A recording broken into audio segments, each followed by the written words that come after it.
Hi friends, class 4 polytechnic के लिए जो है बिहार पॉलिटेक्निक एग्जामिनेशन और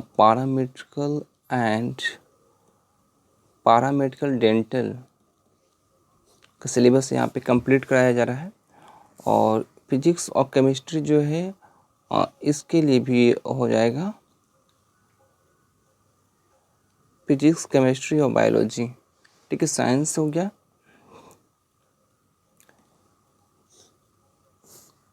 तो चलिए देखते हैं। और पिछला कुछ क्लास हुआ था, 2-3 क्लास, आज चौथा क्लास है।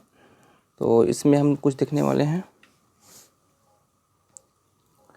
ये ग्राफ है, ठीक है। ये आपका स्लोप हो गया है ना। पहले इससे पहले देख लीजिए, तभी समझ में आएगा आपको कि हम लोग क्या पढ़े थे। ये गति के बारे में पढ़े थे, अदिश सदिश राशियाँ पढ़ लिए थे, ठीक है। चाल पढ़े थे, वेग पढ़े थे ना, त्वरण, मंथन सब पढ़ चुके थे। एक बार रिवाइज कर लीजिएगा जितने पीछे क्लास का, ठीक है। आप यहाँ पे आते हैं, ये एक ग्राफ है, ये इसे बोलते हैं स्लोप बोलते हैं, ठीक है। और यहाँ देखिए टाइम है, ये क्या है, टाइम है। ये क्या है, मीटर डिस्टेंस है ना। देख क्या कर रहा है। और ये जो है इंक्रीजिंग स्लोप है, इंडिकेट्स इंक्रीजिंग वेलोसिटी। ये जो है ऊपर की ओर जब बढ़ रही है, जैसे जैसे ऊपर की ओर बढ़ रही है, ये क्या है, इंक्रीज हो रहा है, नहीं बढ़ रहा है। इसका मतलब है कि यहाँ पे वेलोसिटी भी क्या हो रही है, इंक्रीज हो रही है, ठीक है। अब यहाँ पे देखिए ये पोजीशन जो है क्या बोल रहा है, decreasing slope indicates decreasing velocity. क्या कर रहा है, जैसे जैसे यहाँ जो है डिक्रीजिंग स्लोप जो होगा वो क्या होगा, वेलोसिटी क्या डिक्रीज करेगा, ठीक है। यहाँ पे इंक्रीजिंग है, यहाँ पे जाएगा डिक्रीज करेगा, ठीक है। कांस्टेंट स्लोप, यहाँ पे देखिए कांस्टेंट है सीधा, ये कांस्टेंट ना। तो constant slope means constant velocity.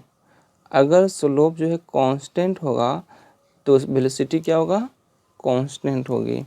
Decreasing slope, अगर स्लोप क्या कर रहा है, डिक्रीज कर रहा है। ये देखिए यहाँ पे यह क्या था, ये इंक्रीज कर रहा था, बढ़ रहा था। अब यहाँ पे देखिए डाउन हो रहा है, ये डाउन हो रहा है, डिक्रीजिंग स्लोप है। तो वेलोसिटी क्या हो रही है, डिक्रीज कर रही है, ठीक है। हॉरिजॉन्टल पॉइंट, यहाँ पे देखिए हॉरिजॉन्टल पॉइंट आ गया, ठीक है। इसका मतलब क्या हो गया, slope implies zero velocity. Velocity क्या हो गया, जीरो वेलोसिटी, है ना। अब वेलोसिटी का डिफिनीशन क्या होता है, पहले ये देखिए। ये त्वरण है, या वेग, वेलोसिटी इज इक्वल टू होता है विस्थापन अब बटा समय, है ना। ये जो ग्राफ है ये विस्थापन बटा समय का ग्राफ है। मीटर, विस्थापन को मीटर में इंडिकेट करते हैं, है ना। तो अब यहाँ देखिए नेगेटिव स्लोप क्या इंडिकेट करेगा, negative slope indicates negative velocity, है ना। वेलोसिटी क्या हो रहा है, ऋणात्मक हो रहा है। Flattening curve implies velocity becomes less negative. Flattening curve जो होता है ये क्या इम्प्लाइज कर रहा है कि वेलोसिटी क्या है, बहुत ही कम है ना, कम हो गया है। और continuing zero slope imply object is at rest. इसका मतलब है जब जीरो स्लोप हो रहा है, इसका मतलब है कि हमारा जो ऑब्जेक्ट है वो क्या है, रेस्ट में है ना। चलिए, और ये जो इनके बीच में ये जो ग्राफ बन रहा है, ये किस चीज़ का, डिस्टेंस, है ना, upon time, distance by time. अब देखिए वेलोसिटी वेलोसिटी टाइम ग्राफ है, ठीक है। तो वेलोसिटी टाइम ग्राफ जो है किसको इंडिकेट करता है, त्वरण को, एक्सीलरेशन बोलते हैं त्वरण को, ठीक है। तो positive slope means positive acceleration. अगर स्लोप क्या है, पॉजिटिव होगा, तो इसका मतलब है कि त्वरण क्या होगा, पॉजिटिव होगा। हॉरिजॉन्टल स्लोप, ये देखिए हॉरिजॉन्टल है, मीन्स क्या हो जाएगा, ज़ीरो एक्सीलरेशन, कोई एक्सीलरेशन नहीं है, कोई त्वरण नहीं है। त्वरण बोलते हैं जिस तरीके से बाइक का एक्सीलरेटर होता है ना, बस वही इंडिकेट कर लीजिए, वही हो गया त्वरण, एक्सीलरेशन, ठीक है। और negative slope implies negative acceleration. ये नेगेटिव जो स्लोप है वो क्या इम्प्लाइज करेगा, नेगेटिव एक्सेलरेशन को, ठीक है। एक बार डिफिनीशन में चले जाते हैं, किसका, त्वरण का डिफिनीशन।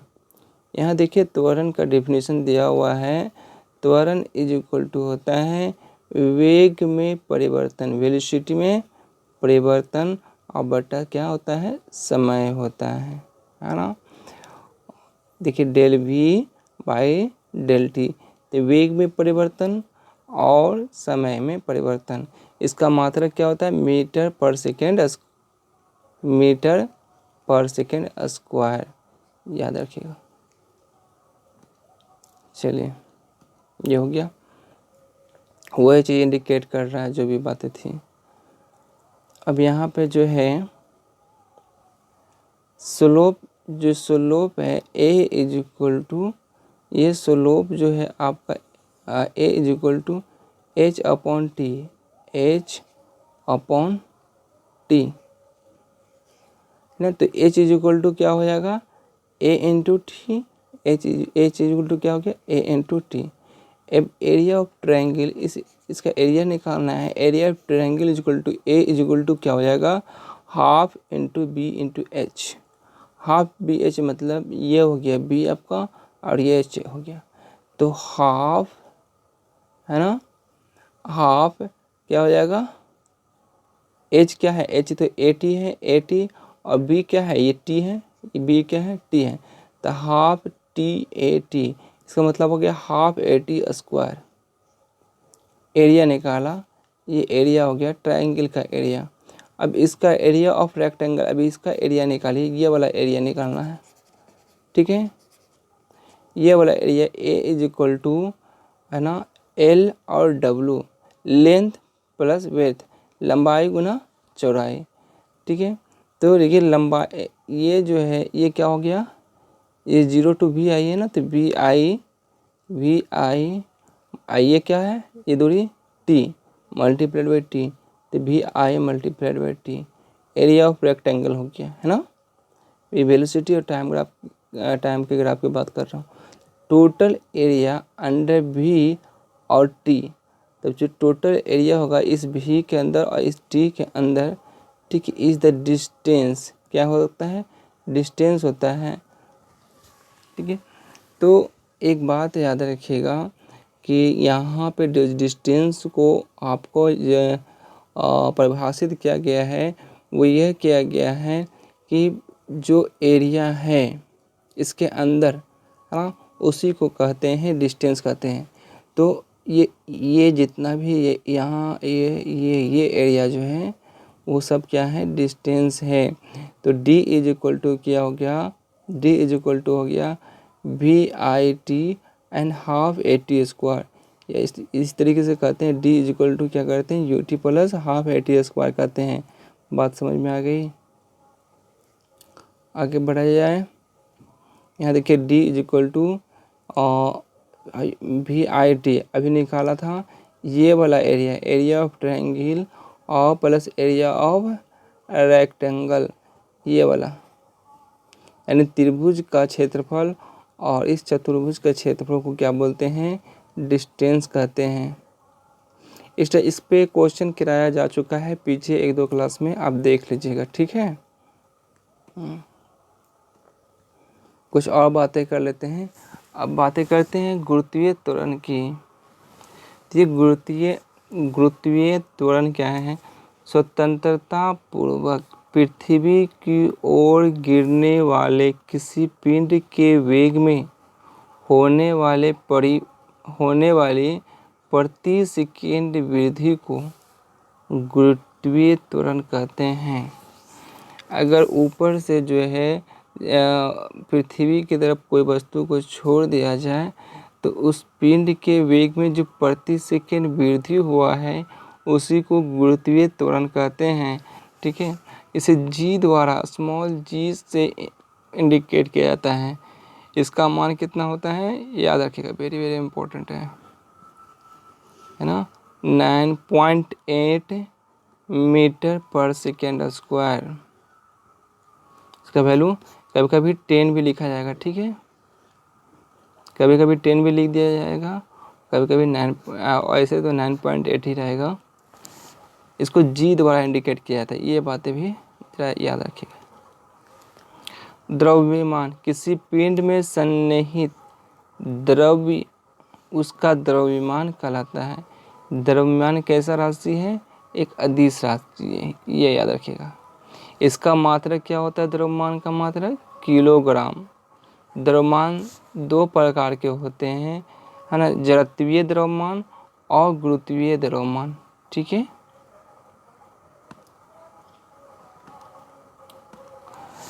जड़त्वीय द्रव्यमान ये पिंड पर लगाए गए किसी बल द्वारा उत्पन्न त्वरण होता है। किसी पिंड पर जो है बल द्वारा जो त्वरण उत्पन्न किया जाता है उसको क्या कहते हैं, जड़त्वीय द्रव्यमान कहते हैं। गुरुत्वीय द्रव्यमान किसे कहते हैं, यह पिंड व अन्य दूसरे पिंड के बीच लगने वाले गुरुत्वाकर्षण बल का निर्धारण करता है। ठीक है, जड़त्वीय द्रव्यमान तथा गुरुत्वीय द्रव्यमान एक दूसरे के अनुक्रमानुपाती होते हैं, ये पॉइंट याद कर लीजिएगा। ठीक है, जड़त्वीय द्रव्यमान व गुरुत्वीय द्रव्यमान एक दूसरे के समानुपाती होते हैं। भार की बात करते हैं। पृथ्वी किसी पिंड को जिस बल से अपनी ओर आकर्षित करती है उस वस्तु का क्या कहलाता है, भार कहलाता है। पृथ्वी किसी पिंड को, है ना, किसी पदार्थ को जिस बल से अपनी ओर आकर्षित करता है वो वस्तु का भार कहलाता है। यह कैसा राशि है, यह एक सदिश राशि है, याद कर लेना। इसका मात्रक क्या होता है, न्यूटन होता है। भार का मात्रक क्या होता है, न्यूटन होता है। यदि किसी वस्तु का भार W न्यूटन तथा द्रव्यमान m kg हो तो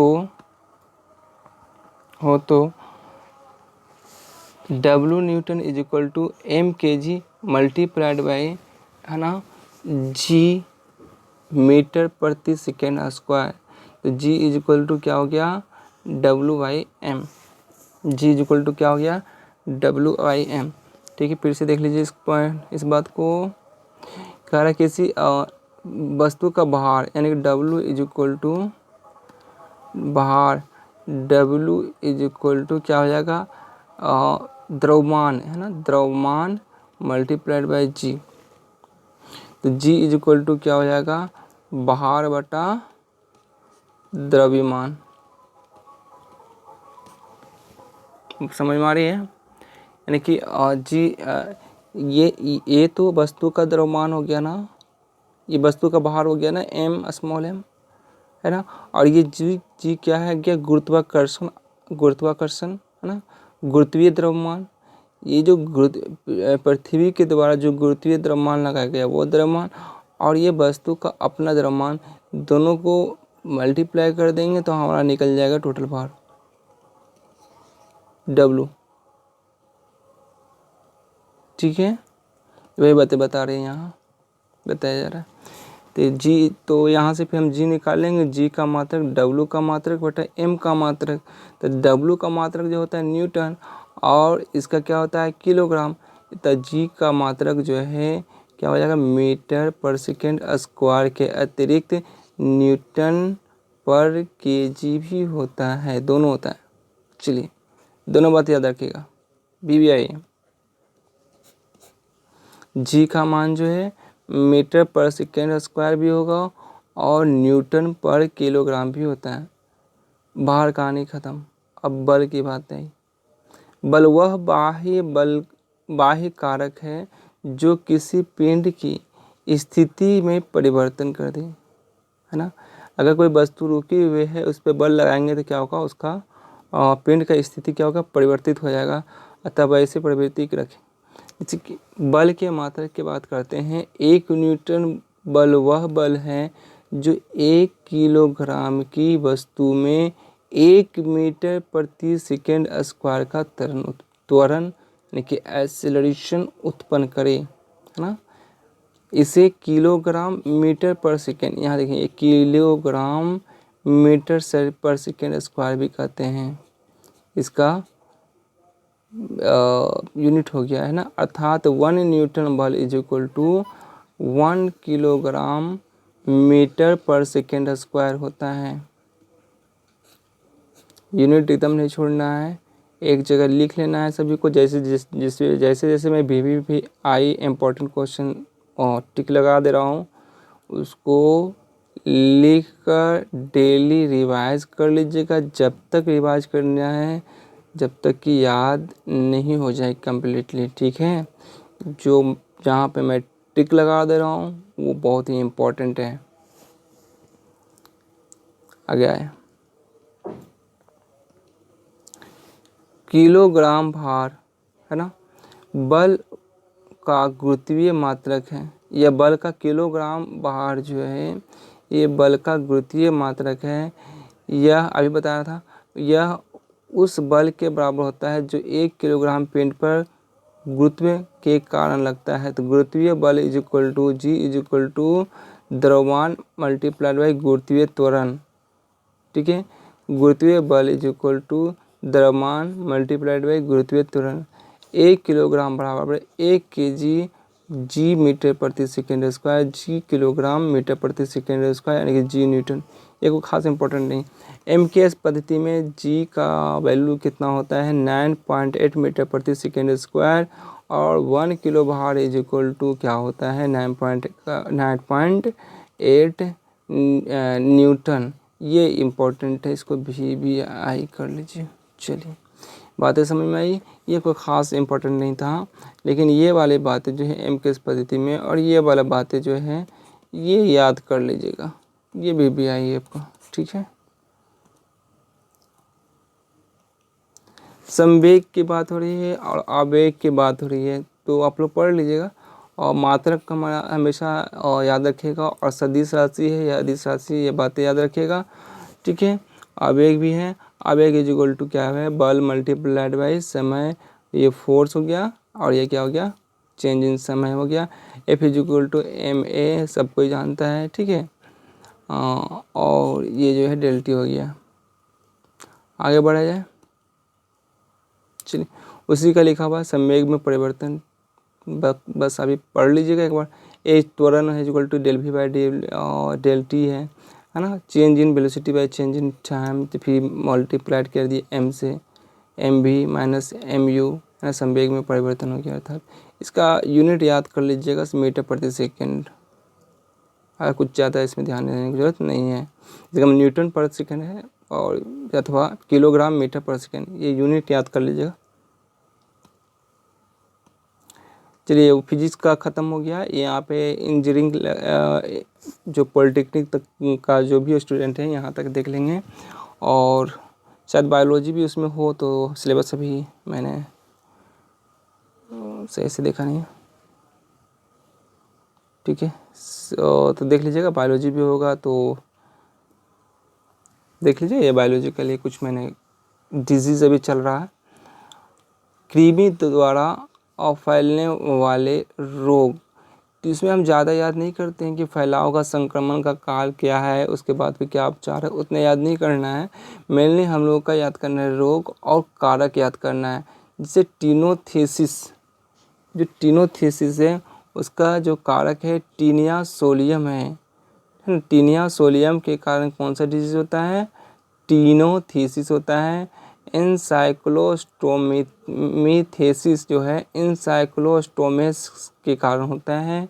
एस्केरियासिस एस्केरियासिस के द्वारा होता है, इसको याद रखिएगा। एस्केरियासिस एस्केरियासिस के द्वारा होता है। एंटेरोवायसिस पिन वार्म डिजीज जो है एंटेरोबायोसिस के द्वारा होता है, और फाइलेरिया जो है विचेरिया के द्वारा होता है। भी आई में कर देता हूँ, है ना। इसके बारे में इस टाइप से भी पूछेगा, फाइलेरिया बुचेरिया के द्वारा होता है। फाइलेरिया किस टाइप का डिजीज़ है, यह लिखना है कृमि द्वारा फैलने वाला डिजीज़ है। फाइलेरिया कैसा डिजीज़ है, कृमि के द्वारा फैलने वाला डिजीज़ है, और किस मच्छर के द्वारा, क्यूलेक्स मच्छर के काटने से फैलता है। ये बातें भी आपको याद रखनी है। फाइलेरिया में कितनी बातें याद रखनी है, फाइलेरिया में 3 बातें याद रखनी है। पहला जो है कृमि के द्वारा फैलता है, कृमि जनित रोग है। दूसरा इसका कारक क्या है, बुचेरिया है। और तीसरा जो है क्यूलेक्स मच्छर के काटने से फैलता है। ये तीनों बातें जो है याद रखना है फाइलेरिया के बारे में, बहुत ही इम्पोर्टेंट है। इस चार्ट से मैंने 2-3 बोला याद करने के लिए। टीनोथीसिस याद कर लीजिएगा, टीनियासोलियम है ना, टीनोथीसिस, टीनियासोलियम, एस्केरियासिस, और आपको याद कर लेना है और फाइलेरिया जो कि भी आई हो गया, वेरी वेरी इंपॉर्टेंट, है ना। विचेरिया कृमि जनित रोग, क्यूलेक्स मच्छर के काटने से फैलता है। कवक द्वारा फैलने वाला रोग, कवक के दाद, खाज, गंजापन, एथलिक फुट, ठीक है। दाद हो गया, माइक्रोस्पोरस, एथलिक फुट, हाँ एथलिक फुट में पूछेगा कैसा रोग है, तो ये बोलिएगा कवक द्वारा फैलने वाला रोग है, सीधा संपर्क द्वारा, ठीक है। खाज का एस्केरस एस्केबीज है, और गंजापन का टीनिया कैपिटिस, गंजापन टीनिया कैपिटिस, खाज एकेरस एस्केबीज, एथलीट फुट जो है कवक द्वारा उत्पन्न रोग है, और दाद माइक्रोस्पोरस, ठीक है। अब कुछ सिनोनिम्स कुछ देख लेते हैं। इंग्लिश भी हम लोग को पैरामेडिकल में को पूछा जाता है, तो अभी हम लोग का सिनोनिम चल रहा है। सिनोनिम मतलब एक ही तरीके का नाम, है ना, वो जिसका लेटर तो अलग हो, लेकिन जो है उच्चारण जो है उसका मीनिंग जो निकलता है बाहर, वो क्या होता है, सेम होता है, एक ही तरीके का, पर्यायवाची शब्द जिसको बोलते हैं ना। चलिए, अबाउंड मतलब क्या होता है, अबाउंड का मतलब होता है प्रचुर मात्रा में होना, ना, एक्जुबिरेट जिसको बोलते हैं, अबाउंड को क्या बोलते हैं, एक्जुबिरेट बोलते हैं। अब यहाँ ऑप्शन में दिए हुए है लैक, है ना, एक होता है लेक और दूसरा होता है लैक। लेक मतलब क्या होता है, झील होता है ना, लेक मतलब क्या होता है, झील। LAC के लैक मतलब क्या होता है, कमी, इसको बोलते हैं लेक, इसको बोलते हैं लैक, ठीक है। ये बातें ध्यान रखिएगा, कंफ्यूज नहीं करना है लेक और लैक में। लेक मतलब होता है झील, LAKE, LAC के लैक मतलब क्या होता है, कमी। तो यहाँ लिखे हुए लैक, इसका मतलब क्या हो गया, अभाव, या तो प्रचुर की बात कर रहे हैं ना, तो ये क्या हो गया, एंटोनेम हो गया, है ना। जस्ट क्या हो गया, अबाउंड मतलब क्या होता है, प्रचुर मात्रा में होना, तो लैक का मतलब क्या हो गया, कमी, तो क्या हो गया, दोनों का एंटोनेम हो गया। वांट मतलब चाहते, मतलब कमी है तभी तो चाहते हैं। स्कार्सिटी मतलब भी कमी होता है। शॉर्टेज शॉर्ट कर गया है। डिफिसिट मतलब क्या होता है, कमी। एंड डिफिशियंसी मतलब कि कमी से होने वाला, डिफिशियंसी जहाँ पे डिजीज़ के बारे में पढ़ते होंगे, तो जैसे कि एड्स है तो एक्वायर्ड इम्यूनो डिफिशियंसी सिंड्रोम, है ना, तो यानी कि इम्यून सिस्टम क्या हो गया, कमी हो गया, कमज़ोर हो गया, तो डिफिशियंसी का मतलब भी क्या होता है, कमी। डिफिसिट का मतलब होता है कमी। शॉर्टेज मतलब तो जानते हैं, शॉर्ट कर गया। स्कार्सिटी का मतलब भी होता है और कमी। वांट मतलब चाहत होता है, यानी कमी तभी तो चाहते, तो वांट मतलब भी कमी होता है। अनलाइक मतलब क्या होता है, कमी, अभाव। लेस मतलब भी कम होता है। Lower, short, scars, pin point मतलब भी कम होता है, ठीक है। और स्पेरिंग मतलब भी कम होता है। यहाँ देखिए स्कार्स है, स्कार्स वर्ड आया है, यहाँ देखिए स्कार्स आ गया वर्ड, नहीं स्कार्स मतलब क्या होता है, कमी होता है, ठीक है। और यहाँ एब्स्ट्रूज, एब्स्ट्रूज, एब्स्ट्रूज का मतलब होता है अव्यक्त, इसको व्यक्त नहीं किया जा सकता है, ठीक है। स्वार्म, स्वार्म मतलब क्या होता है, भीड़, स्वार्म मतलब क्या होता है, भीड़। अनलिमिटेड, बहुत ज़्यादा, है ना, अनलिमिटेड तो ये तो सब जानते हैं अनलिमिटेड होता है। तो बताइए इसका सिनोनिम क्या होगा। लैग मतलब कमी होता है, स्कार्स मतलब कमी होता है, स्वार्म मतलब क्या होता है, भीड़ होता है। ये देखिए स्वार्म भीड़ है ना। क्राउड बोलते हैं इसको, मल्टीट्यूड भी बोलते हैं, मॉब भी बोलते हैं, हॉर्ड भी बोलते हैं, थ्रोंग भी बोलते हैं, ठीक है, सभी चीज़ बोलते हैं भीड़ को। और एब्स्ट्रूज मतलब होता है, एब्स्ट्रूज में अव्यक्त, इसको व्यक्त नहीं किया जा सकता है। स्कार्स मतलब कमी। और ये दोनों तो एंटोनेम हो गया, ये दोनों जो है इसका क्या हो गया, एंटोनेम हो गया। यहाँ मैं देता हूँ, एंटोनेम हो गया किसका, अबाउंड का। अनलिमिटेड क्या हो गया, ये सिनोनिम हो जाएगा, इसका आंसर क्या हो जाएगा, ई, ठीक है।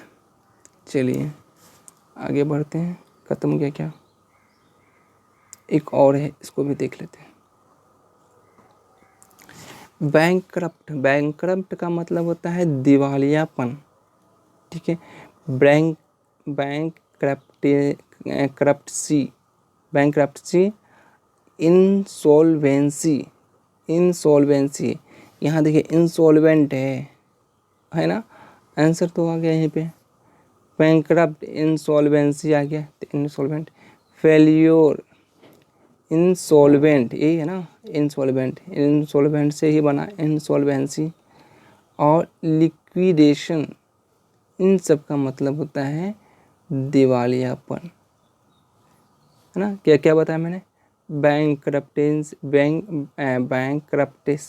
Bankruptcy, insolvency, failure, insolvent and liquidation, सबका मीनिंग क्या होता है, बैंकरप्ट। Insolvency BS बैंकरप्टेंसी। और बैंकरप्टसी, स्मैश और सत्यानाश, बैंकरप्टसी इसका मतलब क्या होता है, सत्यानाश। हाँ सत्यानाश हो गया ना, ये वर्ड मीनिंग मैंने दिया है, जबकि नॉर्मली ज़्यादा लोग इसका यूज करते हैं सत्यानाश का, बैंकरप्टसी होता है, ठीक है। समृद्ध, प्रोस्पेरस, यहाँ प्रोस्पेरस दिया है, इसका मतलब समृद्ध होता है। Well to do, large handed, है ना।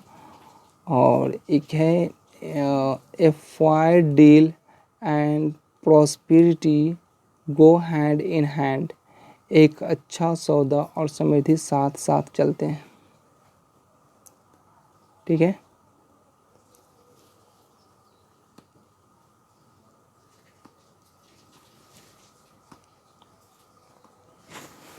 तो इसका बैंकक्रप्ट से का आंसर क्या हो गया, बैंकक्रप्ट का आंसर हो जाएगा, और सिनोनिम है तो ये हो जाएगा इंसॉल्वेंट, ठीक है। वेल ऑफ, समृद्ध, प्रोस्पेरस मतलब समृद्ध, ब्लेमलेस मतलब उस पर कोई ब्लेम नहीं है ना, कोई चार्ज जिससे कि उसको ब्लेम करते हैं, उसको बदनाम करते हैं, कोई ब्लेम, उसमें ब्लेम मतलब होता है बदनाम करना, उस पर आरोप लगाना, तो आरोप लेस हो गया।